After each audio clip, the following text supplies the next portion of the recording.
Hello दोस्तों, welcome everyone to dear मित्रों। तो दोस्तों, जैसे कि हमको रिक्वेस्ट आई थी सोशल रिस्पॉन्सिबिलिटी ऑफ बिजनेस जो टॉपिक है वो समझाने के लिए, तो आज हम वही टॉपिक यहाँ पे समझाने जा रहे हैं। Social responsibility of the business का मतलब दोस्तों क्या होता है? जब भी कोई बिजनेस सेटअप होता है तो वो अपने प्रॉफिट के बारे में तो सोचता ही सोचता है, लेकिन उसी के साथ साथ वो रॉ मटेरियल हमारी सोसाइटी का यूज कर रहा है, तो इसकी वजह से उसकी रिस्पॉन्सिबिलिटी हमारी सोसाइटी के लिए भी रहती है। यानी जिनका रॉ मटेरियल वो यूज कर रहा है, जिनसे वो प्रोडक्ट बना रहा है, जिनसे वो प्रॉफिट कमा रहा है, तो उनके लिए वो क्या कर रहा है, तो उसी को हम लोग क्या बोलते हैं दोस्तों? Social responsibility. ठीक है। तो दोस्तों, सोशल रिस्पॉन्सिबिलिटी बहुत सारे तरीके के रहते हैं और बहुत सारे लोगों के लिए रहते हैं। बिजनेस सिर्फ एक बिजनेस पर्सन से या उसके प्रोडक्शन से नहीं चलता। जब उनके पास से कोई सामान खरीदेगा तब जाके वो बिजनेस चलेगा, या तब जाके वो इंडस्ट्री चलेगी।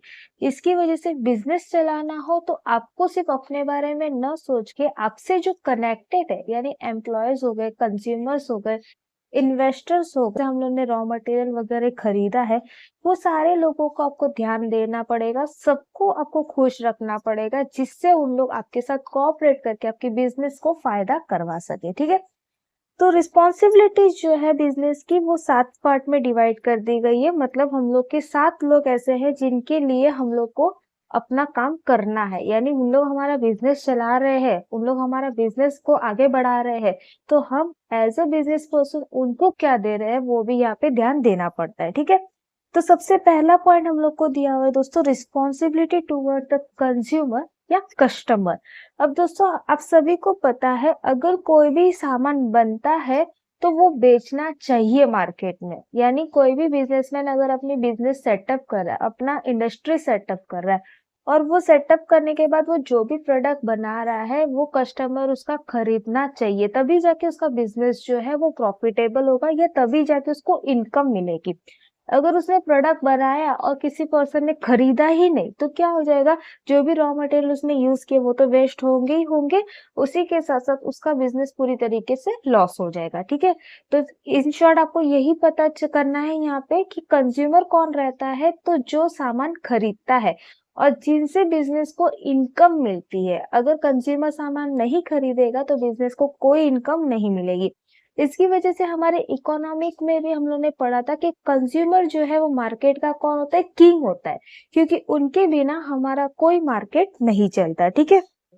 तो कंज्यूमर की रिस्पॉन्सिबिलिटीज के लिए हम लोग को 5 आर में डिवाइड कर दिया गया है। 5 आर हम लोग के कौन कौन से रहते हैं? एक तो हम लोग का रहता है right quality, right quantity, right time, right place and right price. यानी जो भी सामान बना रहे हैं वो अच्छी क्वालिटी का होना चाहिए, अच्छी क्वांटिटी में होना चाहिए, जहाँ पे जरूरत है वहां पे वो सामान पहुंच जाना चाहिए, ऑन टाइम होना चाहिए। ऐसा नहीं है कि कंज्यूमर डिमांड कर रहा है और उसके बाद आप प्रोडक्ट बना के दे रहे हो, तो वैसा आपका सामान तो बेचेगा ही नहीं। ठीक है। राइट प्लेस, जिस जगह पे आपकी प्रोडक्ट की जरूरत है उस जगह पे आपका सामान जो है पहुंच जाना चाहिए। और राइट प्राइस, यानी आपके कंपटीटर की जो प्राइस है उसके मुताबिक ही आपको प्राइस रखनी पड़ेगी। ज्यादा रखोगे तो आपका प्रोडक्ट नहीं बेचा जाएगा। तो ये रिस्पॉन्सिबिलिटी हमारी कंज्यूमर के लिए रहती है कि हम लोग जो भी प्रोडक्ट बनाते हैं वो कैसे होना चाहिए। एक तो क्वालिटी अच्छी होनी चाहिए, राइट क्वालिटी। दूसरा राइट क्वांटिटी, उनकी क्वांटिटी सही होनी चाहिए। राइट टाइम, सही टाइम पे पहुंच जाना चाहिए। राइट प्लेस, सही जगह पे पहुंच जाना चाहिए। और राइट प्राइस। तो ये हम लोग का हो गया 5 आर। आपको जब भी अगर कंज्यूमर की रिस्पॉन्सिबिलिटी के लिए पूछा गया है या business responsibility towards the consumer पूछा गया है, तो आपको नॉर्मली 5 आर के बारे में याद रखना है, जिससे आपका आंसर जो है आप अच्छे से लिख सकते हो। ठीक है। अब इससे थोड़ा और स्पेसिफाई अगर हम करने जाएंगे तो इसमें बोला गया है to produce goods that meet the need of the consumer, different class, taste and with the different purchasing power. यानी ऐसा प्रोडक्ट बनाओ जिससे अलग अलग लोगों को वो सामान मिले। अलग अलग क्लास बोला, डिफरेंट क्लास का मतलब रहता है हमारे 3 क्लास डिवाइड रहता है, आप सभी को पता है, एक पुअर क्लास, एक मिडिल क्लास और एक रिच क्लास। तो जो प्रोडक्ट आप बना रहे हो वो रिच क्लास तक कैसे पहुंचेगा, मिडिल क्लास तक कैसे पहुंचेगा, वो आपको देखना है। उनके टेस्ट के अनुसार आपको प्रोडक्ट बनाना है और उनकी परचेसिंग पावर के हिसाब से आपको प्रोडक्ट बनाना है।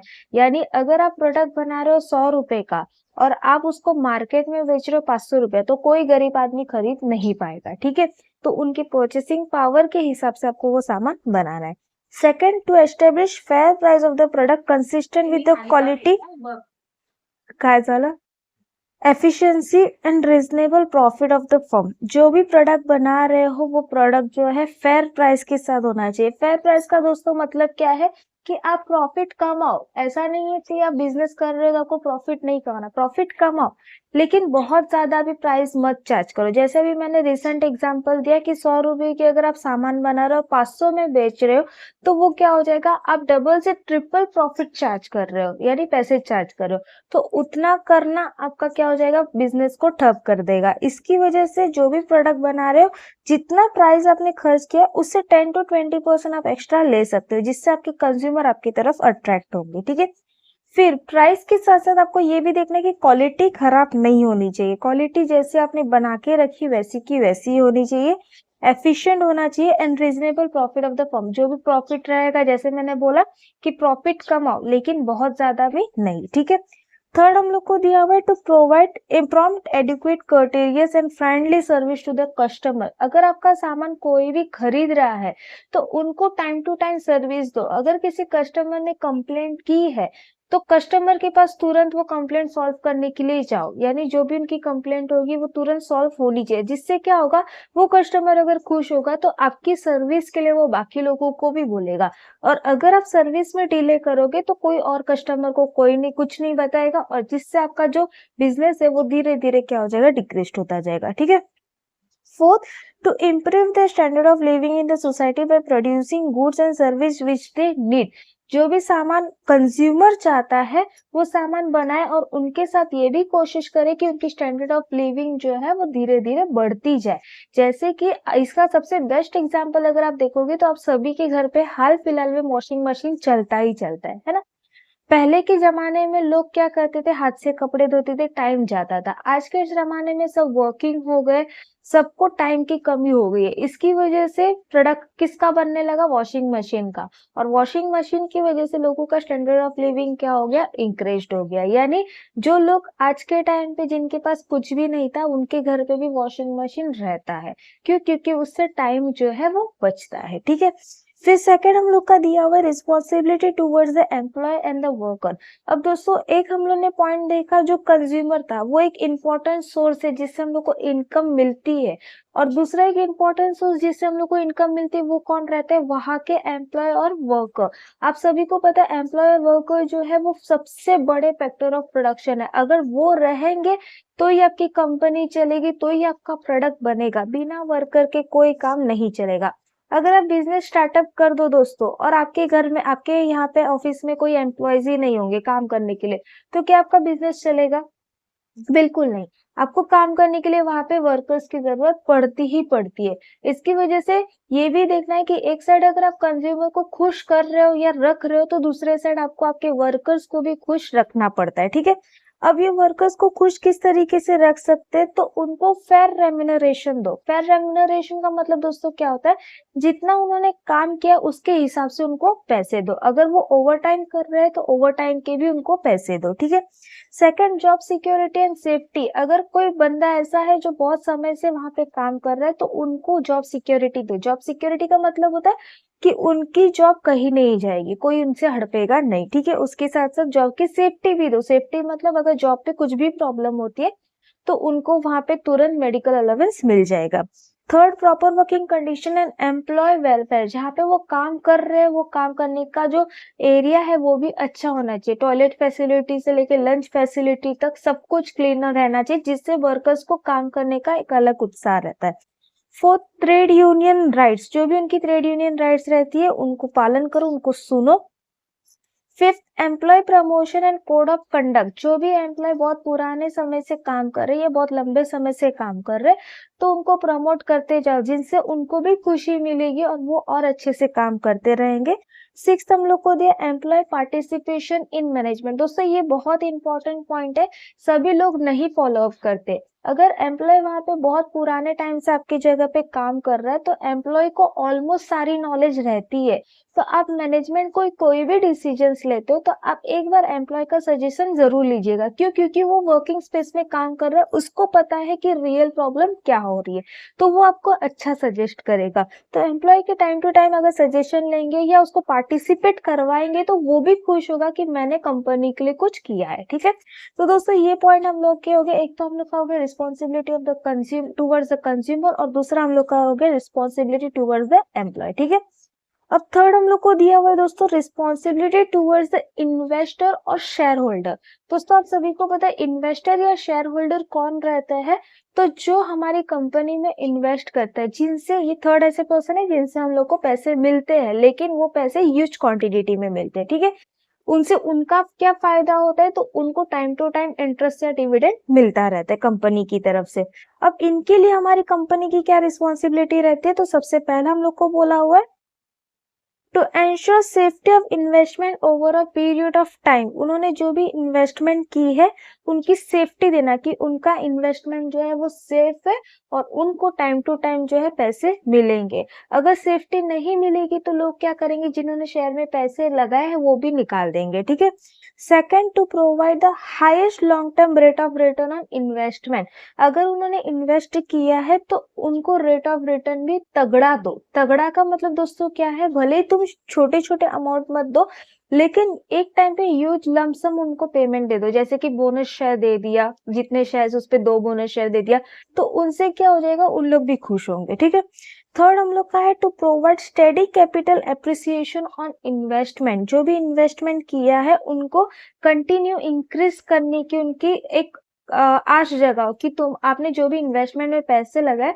उनसे आपको हमेशा कैपिटल इंक्रीज होगा, नीचे नहीं गिरेगा बल्कि बढ़ेगा। ठीक है, फोर्थ दिया हुआ है to ensure industrial democracy and provide for the effective representation of different categories of the investors on the board of director of the company. हम लोग को इंडस्ट्रियल डेमोक्रेसी मिलना चाहिए इन्वेस्टर्स को, जिससे उन लोग डेमोक्रेटिक वे में काम करें। दूसरा उन्होंने बोला है कि हर कंपनी का अपना एक बोर्ड ऑफ डायरेक्टर हो, जिससे उनको भी अपना डिसीजंस लेने का मौका मिले। ठीक है, fifth, arousing interest in the shareholder to absorb high dividends so that enough profit may be profit for the innovation and expansion।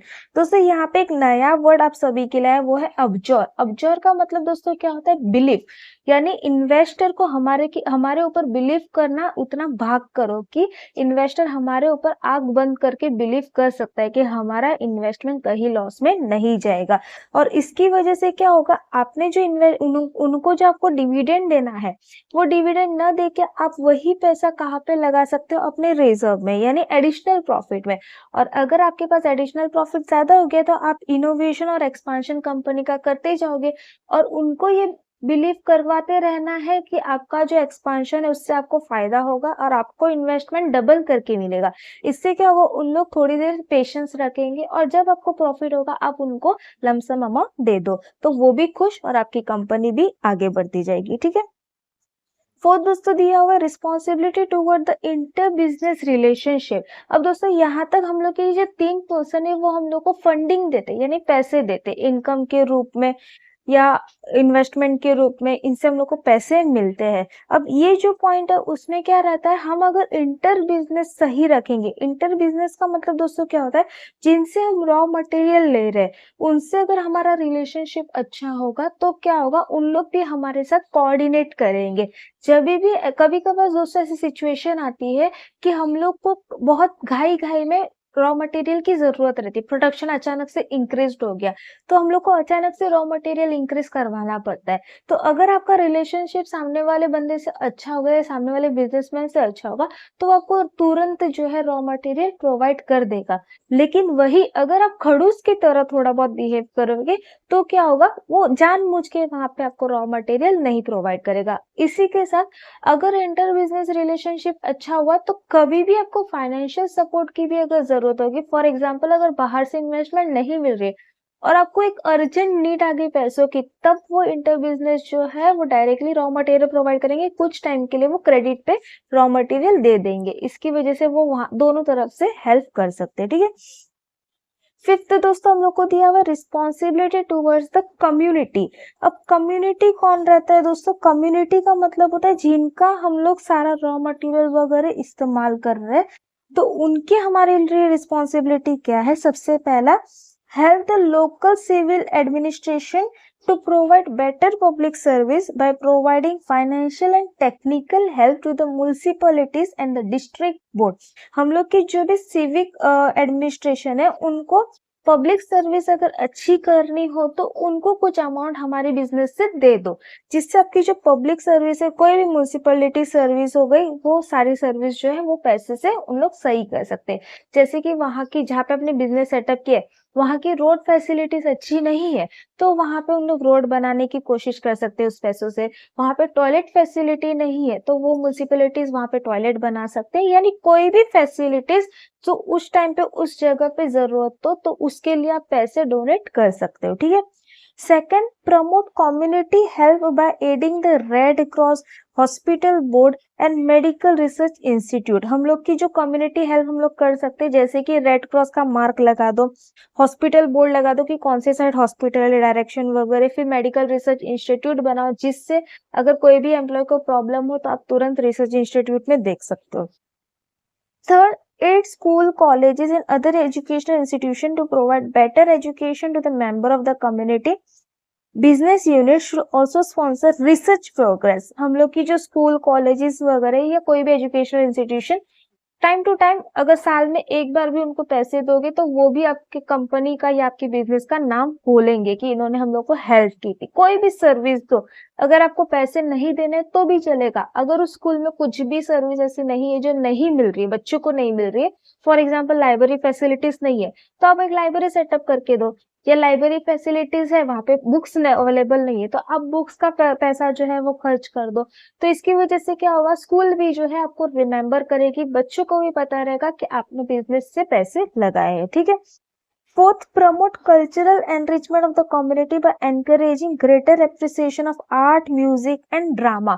अब दोस्तों जो हमारे आर्ट म्यूजिक वगैरह है उनको भी टाइम टू टाइम पैसे प्रमोट करते रहो। जैसे कि कंपनीज में एक छोटा मोटा आर्ट का प्रोग्राम्स रखो। बहुत सारी कंपनीज में ऐसा रहता है कि ड्राइंग कंपटीशन भी किया जाता है, जिनसे बच्चों को भी वहां पे इंटरेस्ट आता है, एम्प्लॉयज के बच्चे भी वहां पे जाके कम्पीट करते हैं एक दूसरे से। फिर ड्रामा का भी कंपटीशन रहता है, बहुत सारे कंपटीशन रहते हैं, तो उनको भी प्रमोट करते रहो, जिनसे एम्प्लॉयज के बीच में भी एक उत्साह रहेगा और उसी के साथ साथ वहां की जो सोसाइटी है, वहां की जो कम्युनिटी है, उनके अंदर भी एक इंटरेस्ट रहेगा। फिफ्थ पॉइंट दिया हुआ है, encourage sports and provide recreational facility. अब दोस्तों आप सभी ने हाल फिलहाल में जो इंडिया की मैच हुई थी, तो उसमें आपने देखा था कि इंडिया जीत गई थी, तो उधर देखा होगा आपने आजू बाजू बैनर्स लगे रहते हैं, कंपनीज के बैनर। तो वो क्यों लगे रहते हैं? क्योंकि उन लोग क्या रहते हैं, स्पॉन्सर रहते हैं। हम लोग के वर्ड में वो कौन रहते हैं, स्पॉन्सर रहते हैं, ठीक है। स्पॉन्सर क्या करते हैं, तो जो भी पैसे की जरूरत रहती है वो स्पॉन्सरशिप में दे देते हैं। तो वैसे ही छोटी मोटी स्पॉन्सरशिप जो है वो स्पोर्ट्स के लिए दो। अब ना सिर्फ क्रिकेट के लिए, कोई भी स्पोर्ट हो, फुटबॉल हो, टेनिस हो, बैडमिंटन हो, कुछ भी हो, उसमें अगर स्पॉन्सर करोगे तो वहां के लोगों को पैसों की फैसिलिटी तो मिलेगी मिलेगी, लेकिन उन लोग आपका नाम क्या करेंगे, बैनर पे छापेंगे, जिससे आपकी कंपनी का भी एक एडवर्टाइजमेंट होगा, ठीक है। फिर नेक्स्ट पॉइंट हम लोग को दिया हुआ है, organise community forum and discussion group and thus promote better understanding of national and local affair. Forum वगैरह बनाओ जिनसे जो छोटे मोटे वहां पे प्रॉब्लम्स होती है ग्रुप के बीच में वो भी सॉल्व हो सकती है, लोकल में या नेशनल वे में भी। Minimise the problem of pollution and help community efforts in this direction. Pollution हम लोग को पता है आज के टाइम पे बहुत ज्यादा बढ़ गया है, तो वो कम कैसे हो उसकी कोशिश करे और कम्युनिटी को उसके लिए हेल्प करे। अब सभी को पता है कि हाल फिलहाल में इंडस्ट्रीज ने बहुत सारे स्टेप लिए थे जिनसे हमारे पोल्यूशन जो है वो कम हो, लेकिन उतना कम नहीं हुआ है। आप सभी को पता है कि दिल्ली एक ऐसा स्टेट है जहाँ पे सबसे ज्यादा पोल्यूशन है, ठीक है। तो वहां पे आज के टाइम पे लोग सांस ले रहे हैं, लेकिन कुछ टाइम के बाद उनको ऑक्सीजन लेके चलना पड़ेगा। क्यों? क्योंकि पोल्यूशन इतना ज्यादा है। तो जितना जल्दी हो सके बिजनेस पर्सन को इनके लिए ध्यान देना चाहिए। प्रोडक्शन तो आप बना रहे हो, डेफिनेटली वो सोसाइटी के लिए अच्छा है, लेकिन ये भी ध्यान दो कि पोल्यूशन ज्यादा ना हो। फिर उसके बाद abandon ostentatious living and displace of wealth and develop socially desirable standard of living for themselves. जो भी आजू बाजू जिनके लिए आप काम कर रहे हो, जिनके लिए आप प्रोडक्ट बना रहे हो, उनका स्टैंडर्ड ऑफ लिविंग आप किस तरीके से बढ़ा सकते हो, ये भी आपको ध्यान देना पड़ेगा। फिर उसके बाद सिक्स्थ पॉइंट हम लोग को दिया हुआ है रिस्पॉन्सिबिलिटी टूवर्ड्स द स्टेट। अब स्टेट के लिए हम लोग की कंपनी की रिस्पॉन्सिबिलिटी क्या रहती है? सबसे पहला हम लोग को बोला है maintaining impartiality towards the political affairs. Second हम लोग को दिया observing all the law of land which में have the following objective to provide direction to economic and business life of the community. जो भी लॉस हम लोग के रहते हैं लैंड के, जिनको हम लोग यूज कर रहे हैं, उनकी ये सारी ऑब्जेक्टिव्स को हम लोग ध्यान रखें। सबसे पहला बोला हुआ है to provide direction to economic and business life of the community, यानी हम लोग को एक डायरेक्शन देना चाहिए जो भी हमारी बिजनेस लाइफ है उसको।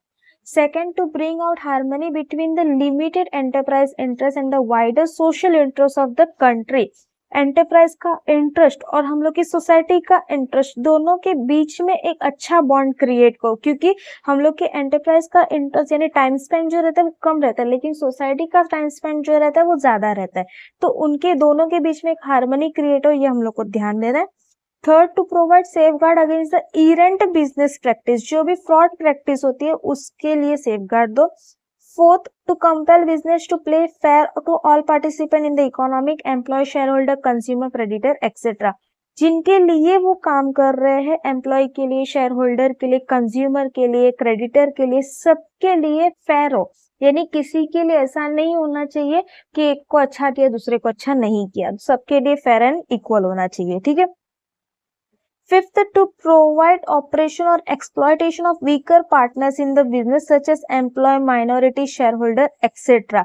जो भी आपके पार्टनर्स रहते हैं, जो हम लोग के वीकर पार्टनर रहते हैं, जैसे कि एम्प्लॉय हो गया, माइनॉरिटी हो गया, तो उनको एक प्रिवेंशन दे कि उन लोग को भी हम लोग सेफ गार्ड कर रहे हैं। ठीक है।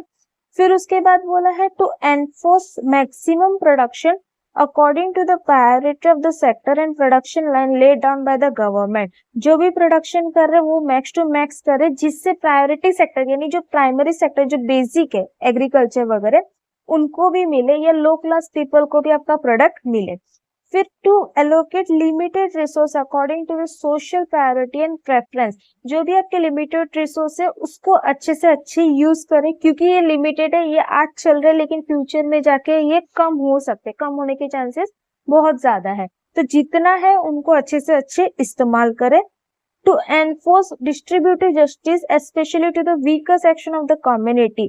जो भी आपकी वीकर सेक्शन है उनको जस्टिस मिले, सिर्फ वीकर नहीं, हमारे अर्बन एरियाज में भी कम्युनिटी सबको इक्वल जस्टिस देनी चाहिए, लेकिन स्पेशली ध्यान किसको देना है? वीकर सेक्शन को। फिर लास्ट हम लोग को बोला है to implement rural uplift and secure balance development of the country. जो भी रूरल पीपल है, यानी जो गांव के एरियाज में रह रहे हैं, तो उनको किस तरीके से ऊपर लेके आना है, ये हम लोग को ध्यान देना है। ठीक है।